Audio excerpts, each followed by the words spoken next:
సారా అమ్మకాల్లో బరితెగింపుని కట్టడి చేయాల్సినటువంటి ఎక్సైజ్ డిపార్ట్మెంట్ లేదా దాని శాఖ మంత్రులు కొల్లు రవీంద్ర అసెంబ్లీ ఎక్కడైతే ఎమ్మెల్యేగా ఉన్నారో ఆ ఎమ్మెల్యేగా ఉన్న నియోజకవర్గంలోనే సారా వ్యాపారస్తులు బరితెగిస్తుంటే దానికి ఎక్సైజ్ మంత్రి వత్తాసు పలుకుతుంటే ఇక కంచే చేయని వేసిన చందాన ఇలా బరితెగింపు చూడాల్సిన పరిస్థితులు ఉన్నాయి. మైకులు పట్టుకుంటే మీటింగ్లు మాత్రం మాటలు హోటల్ దాడతాయి. కానీ ఇక్కడ చూస్తే కాసుల కక్కుర్తి కోసం లిక్కర్ మాఫియా అవినీతి సొమ్ములో మొత్తులో మురుగుతేతున్నటువంటి మంత్రి డిపార్ట్మెంట్. చూడండి, ఒక ఇంజనీరింగ్ కాలేజ్, ఒక బీజేపీ ఎమ్మెల్యే తండ్రి పేరు మీద ఉన్నటువంటి ఇంజనీరింగ్ కాలేజీకి ఎదురుగుండా అతి సమీపంలో షామ్యానాల్లో బారు పెట్టం, ఆరు బయట పిక్నిక్ పార్టీ లాగా మరి స్టేట్ హైవే ఆనుకుని ఇవాళ షామ్యానాలో పందేళ్లలో పాత కంటైనర్ రోడ్డు తెచ్చి దాంట్లో సరుకు పెట్టి విచ్చలవిడిగా మద్యం అమ్మిస్తుంటే పాపం నోరు వాయాలని గంగాధర్ అనే ఒక డమ్మీని ఎక్సైజ్ సూపరింటెండెంట్ గా పెట్టుకుని భార్గవ్ అనే ఒక ఏఈఎస్ ని ఏజెంట్ గా పెట్టుకుని కొల్లు రవీంద్ర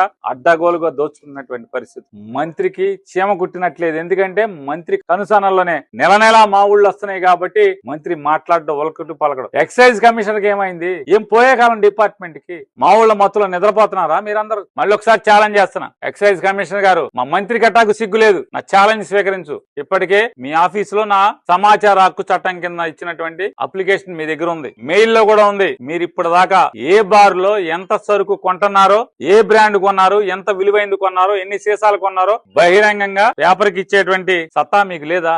ఇమ్మని ఛాలెంజ్ చేస్తాను, డిమాండ్ చేస్తున్నా.